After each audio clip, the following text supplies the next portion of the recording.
Are Gupta channel में आप सबका स्वागत है। आज हम आपके सामने यथार्थ गीता पढ़ने जा रहे हैं। तो गीता शुरू करने से पहले हम चाहेंगे कि उसका हम थोड़ा सा आप सबको परिचय दे पाएँ। तो चलिए हम शुरू करते हैं। बोलिए भगवान योगेश्वर श्री कृष्ण महाराज की जय। गुरु महाराज अड़गंटानंद महाराज की जय। 5200 वर्षों के लंबे अंतराल के बाद श्रीमद् भगवद गीता की शाश्वत व्याख्या स्वामी परमहंस श्री अड़गंटानंद महाराज जी के द्वारा की गई है। पूज्य स्वामी महाराज जी एक उच्च स्तर के महापुरुष थे। उनकी वाणी तथा अंतः प्रेरणा से मुझे गीता का जो अर्थ मिला वो मैं आप सबके सामने साझा करना चाहती हूँ, जिसका संकलन यथार्थ गीता है। एक बात आप सबके साथ रखना चाहती हूँ कि मैंने भी बहुत बार गीता पढ़ी और गीता सुनी, पर उसके अंतर्ज्ञान से हमेशा ही अनभिज्ञ रही। जब मैंने यथार्थ गीता को पढ़ा तो मुझे बहुत अच्छा लगा और महसूस हुआ कि इसके साथ में अच्छे से मैं इस गीता को समझ सकी और बहुत इससे प्रेरित हुई और मन में तीव्र इच्छा हुई कि क्यों ना मैं इस यथार्थ गीता की व्याख्या आपके सामने रखूं और आप भी इसे समझकर अपने जीवन शैली में उतारें। गीता शुरू करने से पहले हम आपको बताना चाहेंगे कि यथार्थ गीता क्या है, इसके धर्म सिद्धांत क्या है, भारत के विश्व गुरु, धर्म गुरु और संतों द्वारा जो संदेश दिए गए वो भी आपके सामने रखना चाहूँगी, जिसका पूरा विवरण गीता में पाया जाएगा। तो आइए आपको यथार्थ गीता का परिचय देते हैं। हरि ओम नमो नारायणा, ओम नमो नारायणा, हरि ओम नमो नारायणा, हरि ओम नमो नारायणा, ओम नमो नारायणा, हरि ओम नमो नारायणा। श्री कृष्ण जिस स्तर की बात करते हैं क्रमशः चलकर उसी स्तर पर खड़ा होने वाला कोई महापुरुष ही अक्षरशः बता सकेगा कि श्री कृष्ण ने जिस समय गीता का उपदेश दिया था उस समय उनके मनोगत भाव क्या थे। मनोगत समस्त भाव कहने में नहीं आते, कुछ तो कहने में आ पाते हैं, कुछ भाव भंगिमा से व्यक्त होते हैं और शेष पर्याप्त क्रियात्मक हैं, जिन्हें कोई पथिक चलकर ही जान सकता है। जिस स्तर पर श्री कृष्ण थे क्रमशः चलकर उसी अवस्था को प्राप्त महापुरुष जानता है कि गीता क्या कहती है। वह गीता की पंक्तियां ही नहीं दोहराता बल्कि उनके भावों को भी दर्शा देता है, क्योंकि जो दृश्य श्री कृष्ण के सामने था वही उस वर्तमान महापुरुष के सामने भी है। इसलिए वह देखता है, दिखा देगा, आप में जागृत भी करा देगा, उस पर चला भी देगा। पूज्य श्री परमहंस महाराज भी उसी स्तर के महापुरुष थे। उनकी वाणी तथा अंतः प्रेरणा से मुझे गीता का जो अर्थ मिला उसी का संकलन यथार्थ गीता है और वही यथार्थ गीता की व्याख्या आज मैं आपके सामने रख रही हूँ। गीता मानव मात्र का धर्मशास्त्र है। श्री कृष्ण कालीन महर्षि वेदव्यास से पहले कोई भी शास्त्र पुस्तक के रूप में उपलब्ध नहीं थी। श्रुत ज्ञान की इस परंपरा को लेखन से जोड़ते हुए उन्होंने 4 वेद, ब्रह्म सूत्र, महाभारत, भागवत एवं गीता जैसे ग्रंथों में पूर्व संचित भौतिक एवं आध्यात्मिक ज्ञान राशि को संकलित कर अंत में स्वयं ही निर्णय दिया कि गीता भली प्रकार मनन करके हृदय में धारण करने योग्य है। जो पद्यनाभ भगवान के श्रीमुख से निश्रित वाणी है, फिर अन्य शास्त्रों के संग्रह की क्या आवश्यकता। मानव सृष्टि के आदि में भगवान श्री कृष्ण के श्रीमुख से निश्रित अविनाशी योग अर्थात श्रीमद् भगवद गीता, जिसकी विस्तृत व्याख्या वेद और उपनिषद हैं, विस्मृति आ जाने पर उसी आदि शास्त्र को भगवान श्री कृष्ण ने अर्जुन के प्रति पुनः प्रकाशित किया, जिसकी यथावत व्याख्या यथार्थ गीता है। गीता का सारांश इस श्लोक से प्रकट होता है। एकम शास्त्रम देव के पुत्र गीतम एको देवो देवकी पुत्र एव एको मंत्रस्तस्य नामानि यानि कर्माप्यकम तस्य देवस्य सेवा। अर्थात एक ही शास्त्र है जो देव के पुत्र भगवान ने श्रीमुख से गायन किया, गीता एक ही प्राप्त करने योग्य देव है। उस गायन में जो सत्य बताया, आत्मा सिवाय आत्मा के कुछ भी शाश्वत नहीं, उस गायन में उन महायोगेश्वर ने क्या जपने के लिए कहा? ओम। अर्जुन, ओम अक्षय परमात्मा का नाम है, उसका जप कर और ध्यान मेरा धर। एक ही कर्म है गीता में वर्णित परम देव एक परमात्मा की सेवा, उन्हें श्रद्धा से अपने हृदय में धारण करें। अस्तु, आराम से ही गीता आपका शास्त्र रहा है। भगवान श्री कृष्ण के हजारों वर्ष पश्चात परवर्ती जिन महापुरुषों ने एक ईश्वर को सत्य बताया, गीता के ही संदेश वाहक हैं। ईश्वर से ही लौकिक और परलौकिक सुखों की कामना, ईश्वर से डरना, अन्य किसी को ईश्वर ना मानना, यहाँ तक तो सभी महापुरुषों ने बताया। परंतु ईश्वरीय साधना, ईश्वर तक की दूरी को तय करना, ये केवल गीता में ही सांगोपांग कर्मवृत्त सुरक्षित है। गीता से सुख शांति तो मिलती ही है, ये अक्षय अनामय पद भी देती है। देखिए श्रीमद् भगवद गीता का टीका, यथार्थ गीता। यद्यपि विश्व में सर्वत्र गीता का समादर है, फिर भी ये किसी मजहब या संप्रदाय का साहित्य नहीं बन सकी, क्योंकि संप्रदाय किसी न किसी रूढ़ी से जकड़े हुए हैं। भारत में प्रकट हुई गीता विश्व मनीषा की धरोहर है, अतः इसे राष्ट्रीय शास्त्र का मान देकर ऊंच नीच, भेदभाव तथा कला परंपरा से पीड़ित विश्व की संपूर्ण जनता को शांति देने का प्रयास करें। आगे हम अभी बताने जा रहे हैं कि इस यथार्थ गीता के धर्म सिद्धांत क्या हैं। धर्म सिद्धांत कहते हैं कि हम सब प्रभु के पुत्र हैं, सभी मानव ईश्वर की संतान हैं। मानव तन की सार्थकता क्या है? सुख रहित क्षण भंगुर किंतु दुर्लभ मानव तन को पाकर मेरा भजन कर, अर्थात भजन का अधिकार मनुष्य शरीरधारी को ही दिया गया है। मनुष्य की केवल दो जातियां बताई गई हैं। मनुष्य केवल दो प्रकार के हैं, देवता और असुर। हर इंसान में ये दोनों जातियां पाई जाती हैं। जिसके हृदय में देवी संपत्ति कार्य करती है वो देवता कहलाते हैं, और जिसके हृदय में आसुरी संपत्ति कार्य करती है वह असुर कहलाते हैं। तीसरी तो कोई अन्य जाति सृष्टि में है ही नहीं। हर कामना ईश्वर में सुलभ है, ईश्वर से ही शुरू होती है और ईश्वर तक ही वो खत्म होती है। कहते हैं मुझे बचकर लोग स्वर्ग तक की कामना करते हैं, मैं उन्हें देता हूँ, अर्थात सब कुछ एक परमात्मा से ही सुलभ है। भगवान की शरण से पापों का नाश होता है। संपूर्ण पापियों से अधिक पाप करने वाला भी ज्ञान रूपी नौका द्वारा निसंदेह पार हो जाएगा। ज्ञान क्या है? तो चलिए हम आपको ज्ञान के बारे में बताते हैं। आत्मा के आधिपत्य में आचरण तत्व के अर्थ रूप मुझ परमात्मा का प्रत्यक्ष दर्शन करना ही ज्ञान है, और इसके अतिरिक्त जो कुछ भी है वो अज्ञान है। अतः ईश्वर की प्रत्यक्ष जानकारी ही ज्ञान का नाम कहलाती है। भजन का अधिकार किसको है? सबको है। अत्यंत दुराचारी भी मेरा भजन करके शीघ्र ही धर्मात्मा हो जाता है एवं सदा रहने वाली शाश्वत शांति को प्राप्त कर लेता है। अतः धर्मात्मा वह है जो एक परमात्मा के प्रति संप्रीत है, और भजन करने का अधिकार दुराचारी तक को भी है। कहने का भाव है कि भजन जो है वो कोई भी इंसान कर सकता है, वो चाहे सदाचारी हो चाहे दुराचारी हो। भगवत पथ में बीज का नाश नहीं होता है। इस आत्म दर्शन की क्रिया का सुलभ आचरण भी जन्म मरण के महान भय से उद्धार करने वाला होता है। ईश्वर का निवास कहाँ पे है? ईश्वरा सर्वभूताना हृदय अर्जुन तिष्ठति ब्राह्म्यजन्य सर्वभूतानि यंत्रारूढ़ानि मायया। अर्थात ईश्वर सभी भूत प्राणियों के हृदय में रहता है। तमेव शरणं गच्छ सर्वभावेन भारत तत्प्रसादात् पराम शांति स्थानम प्राप्स्यासि शाश्वतम्।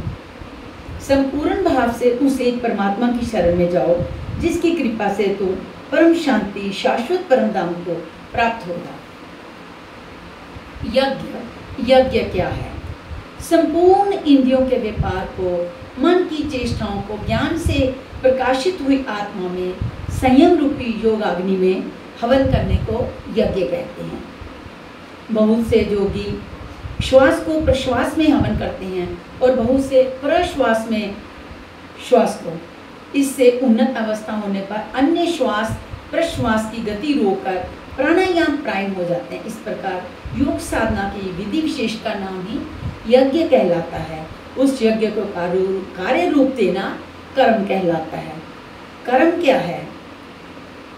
इस प्रकार बहुत से यज्ञ जैसे श्वास का प्रश्वास में हवन, प्रश्वास का श्वास में हवन, श्वास प्रश्वास का निरोध कर प्राणायाम के प्राणायाम होना इत्यादि यज्ञ जिस आचरण से पूर्ण होता है उस आचरण का नाम कर्म है। कर्म माने आराधना, कर्म माने चिंतन। योग साधना पद्धति का नाम ही यज्ञ है। विकर्म क्या है? ये तो जो ऊपर आपने सुना वो था कर्म। अब आपको हम बताएंगे विकर्म क्या है। विकर्म का अर्थ विकल्प शून्य कर्म है। प्राप्ति के बाद महापुरुषों के कर्म विकल्प शून्य होते हैं। आत्मस्थित, आत्मतृप्त, आत्म काम महापुरुषों को ना तो कर्म करने से कोई लाभ है और ना छोड़ने से कोई हानि ही है, फिर भी वे पीछे वालों के हित के लिए कर्म करते हैं। ऐसा कर्म विकल्प शून्य है, विशुद्ध है और यही कर्म विकर्म कहलाता है। यज्ञ करने का अधिकार किसको है?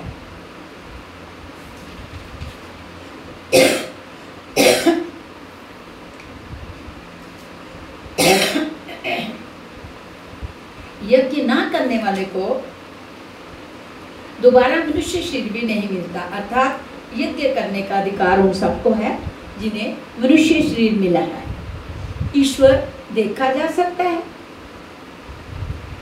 अनन्य भक्ति के द्वारा मैं प्रत्यक्ष देखने, जानने तथा प्रवेश करने के लिए भी सुलभ हूँ। देखिए ये कितनी गहरी बात कही है उन्होंने कहा अनन्य भक्ति के द्वारा मैं प्रत्यक्ष देखने, जानने तथा प्रवेश करने के लिए भी सुलभ हूँ। इस अविनाशी आत्मा को कोई विरला ही आश्चर्य की तरह देखता है, आश्चर्य की जो उपदेश करता है, और कोई विरला ही इस आश्चर्य की जो सुनता है। अर्थात ये प्रत्यक्ष दर्शन ही तो है और हम इसे क्या कहेंगे। आत्मा ही सत्य है, आत्मा ही सनातन है। ये आत्मा सर्वव्यापक, अचल, स्थिर रहने वाली और सनातन है। आत्मा ही सत्य है। विधाता और उससे उत्पन्न सृष्टि नश्वर है। ब्रह्मा और उससे निर्मित सृष्टि, देवता और दानव दुखों की खानी क्षणभंगुर और नश्वर है। देव पूजा हम किसे कहते हैं? कामनाओं से जिनकी बुद्धि आक्रांत है, ऐसे मूढ़ बुद्धि ही परमात्मा के अतिरिक्त अन्य देवताओं की पूजा करते हैं।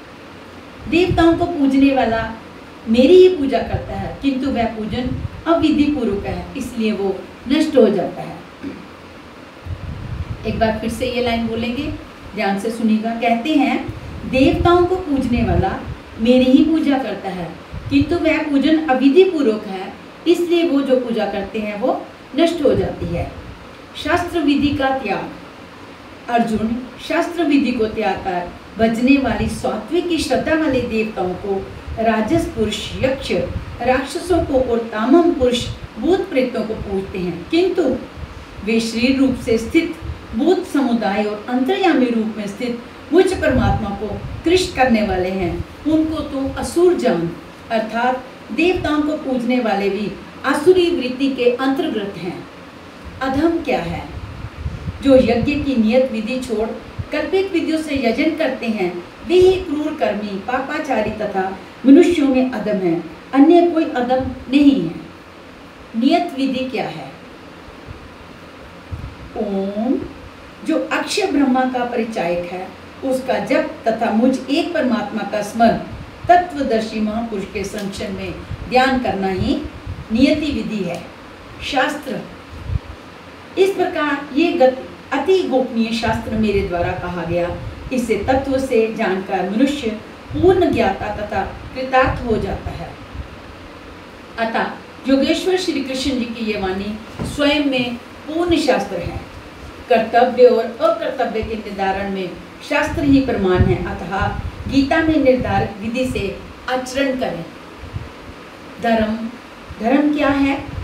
सर्वधर्मान् परित्यज्य मामेकं शरणं व्रज, अर्थात धार्मिक उथल पुथल को छोड़ एकमात्र मेरी शरण हो जा, अर्थात एक भगवान के प्रति समर्पण ही धर्म का मूल है। उस प्रभु को पाने की नियत विधि का आचरण ही धर्माचरण है, और जो उसे करता है वह अत्यंत पापी भी शीघ्र परमात्मा हो जाता है। धर्म कहाँ से प्राप्त करें? धर्म की प्राप्ति कैसे और कहाँ से हो? तो चलिए आइए बताते हैं आपको। उस अविनाशी ब्रह्म का, अमृत का, शाश्वत धर्म का और अखंड एक रस आनंद का ही मैं ही आश्रय हूँ, अर्थात परमात्म सद्गुरु ही इन सब का आश्रय है। विश्व के सारे पंथों की सत्य धारा गीता का ही प्रसारण है।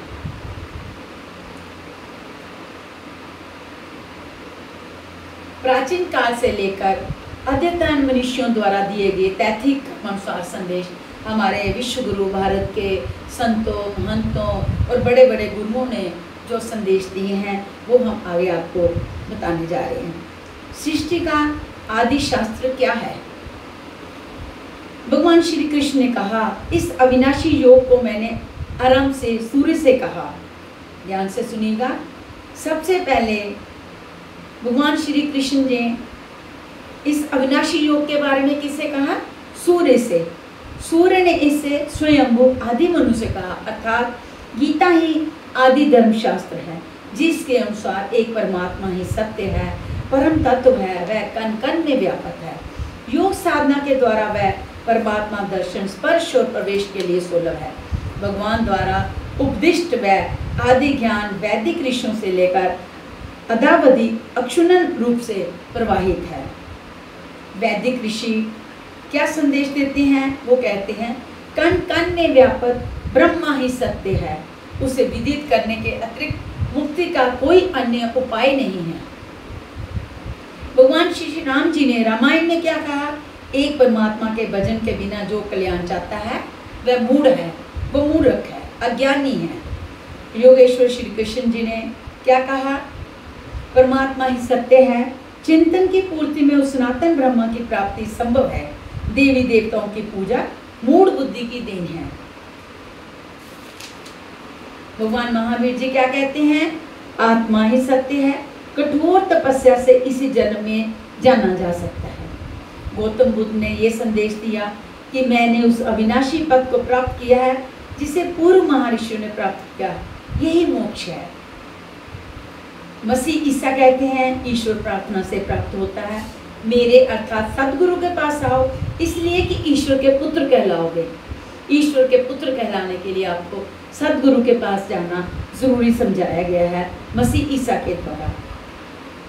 आदि शंकराचार्य कहते हैं जगत मिथ्या है, इसमें सत्य क्या है? सत्य है केवल हरि और उनका नाम जपना, बस वही सत्य है और कुछ नहीं सत्य है। संत कबीर जी कहते हैं राम नाम अति दुर्लभ और नहीं काम, आदि अंत ओ युग युग राम ही ते संग्राम। कहने का अर्थ है कि राम से संघर्ष करो, वही कल्याणकारी है। गुरु नानक जी कहते हैं एक ओंकार सतगुरु प्रसाद, एक ओंकार ही सत्य है, किंतु वह सदगुरु की कृपा का प्रसाद है। स्वामी दयानंद सरस्वती जी ने कहा अजर अमर अविनाशी एक परमात्मा की उपासना करें, उस ईश्वर का मुख्य नाम ओम है। स्वामी श्री परमानंद जी ने कहा भगवान जब कृपा करते हैं तो हमारे शत्रु भी जो होते हैं वो मित्र बन जाते हैं, विपत्ति जो है वो संपत्ति बन जाती है। भगवान सर्वत्र से देखते हैं हमें। प्रत्येक महापुरुष की अपनी शैली और कुछ अपने विशिष्ट शब्द होते हैं। योगेश्वर श्री कृष्ण ने भी गीता में कर्म, यज्ञ, वर्ण संकर, युद्ध, क्षेत्र, ज्ञान इत्यादि शब्दों पर बार बार बल दिया है। इन शब्दों का अपना आशय है और पुनरावृत्ति में भी इनका अपना सौंदर्य है। ये शब्द आगे पढ़ने वाली गीता में बार बार आएंगे और इनका हम अर्थ पहले आपको डिटेल में समझाएंगे। इन शब्दों का अपना आशय है और पुनरावृत्ति में इनका अपना सौंदर्य है। हिंदी रूपांतरों में इन शब्दों को उसी आशय में लिया गया है तथा आवश्यक स्थलों की व्याख्या भी की गई है। गीता के आकर्षण निम्नलिखित प्रश्न हैं जिनका आशय आधुनिक समाज हो चुका है। वे इस प्रकार हैं जिन्हें यथार्थ गीता में आप पाएंगे। ये जो हम सारे शब्द बोलने जा रहे हैं ये आप आगे यथार्थ गीता में पाएंगे। हम इन सब का आपको एक संक्षेप में मतलब बताएंगे। श्री कृष्ण कौन थे? एक योगेश्वर थे। सत्य क्या है? आत्मा ही सत्य है। सनातन क्या है? आत्मा सनातन है, परमात्मा सनातन है। सनातन धर्म क्या है? परमात्मा से मिलाने वाली क्रिया को ही हम सनातन धर्म कहते हैं। युद्ध क्या है? ऐसे तो हम यही समझेंगे कि ये कुरुक्षेत्र का युद्ध हुआ, पानीपत का युद्ध हुआ, कोई भी युद्ध हुआ, लेकिन नहीं, ये यथार्थ गीता में युद्ध कोई अलग मायने रखता है। इसमें है देवी और आसुरी संप्रदायों का संघर्ष, वो युद्ध है।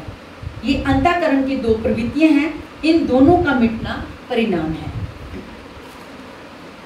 युद्ध स्थान ये मानव शरीर और मन सहित इंद्रियों का समूह है। ये युद्ध स्थल है। ये अंदर ही अंदर जब हम घूमती हैं ये चीजें, उसी को हम युद्ध स्थल कहते हैं। ज्ञान क्या है? परमात्मा की प्रत्यक्ष जानकारी करना ही ज्ञान का नाम है। योग क्या है? संसार के संयोग वियोग से रहित अव्यक्त ब्रह्मा के मिलन का नाम ही योग कहलाता है। योग ज्ञान योग क्या है? आराधना ही कर्म है। अपने पर निर्भर होकर कर्म में प्रवृत्त होना ज्ञान योग है। निष्काम कर्म योग, इष्ट पर निर्भर होकर संपन्न के साथ कर्म में प्रवृत्त होना निष्काम कर्म योग कहलाता है। श्री कृष्ण ने किस सत्य को बतलाया?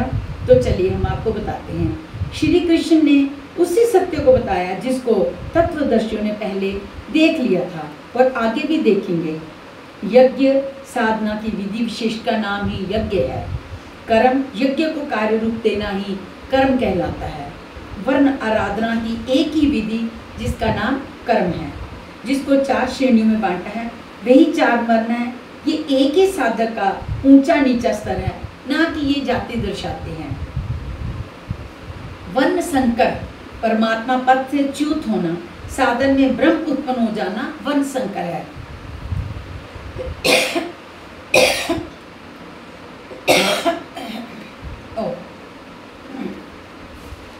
मनुष्य की श्रेणी अंतःकरण के स्वभाव के अनुसार मनुष्य 2 प्रकार का होता है, एक देवताओं जैसा, दूसरा असुरों जैसा। यही मनुष्य की 2 जाति हैं जो स्वभाव द्वारा निर्धारित हैं और ये स्वभाव घटता बढ़ता रहता है, कभी कम होता है और कभी ज्यादा हो जाता है। देवता हृदय देश में परम देव का देवत्व अर्जित कराने वाले गुणों का समूह है। ब्रह्म देवताओं की पूजा मूल बुद्धि की देन है।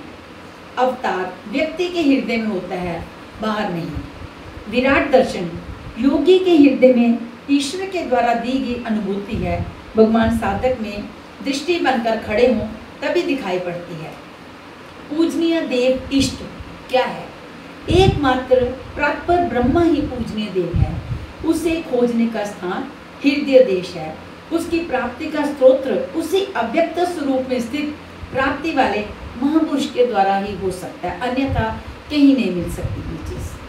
अब इनमें से योगेश्वर श्री कृष्ण का स्वरूप समझने के लिए अध्याय 3 तक हमें पढ़ना होगा। आगे जब हम गीता शुरू करेंगे तो ये सब अध्याय पढ़ेंगे डिटेल में, तो आपको समझ आएगी।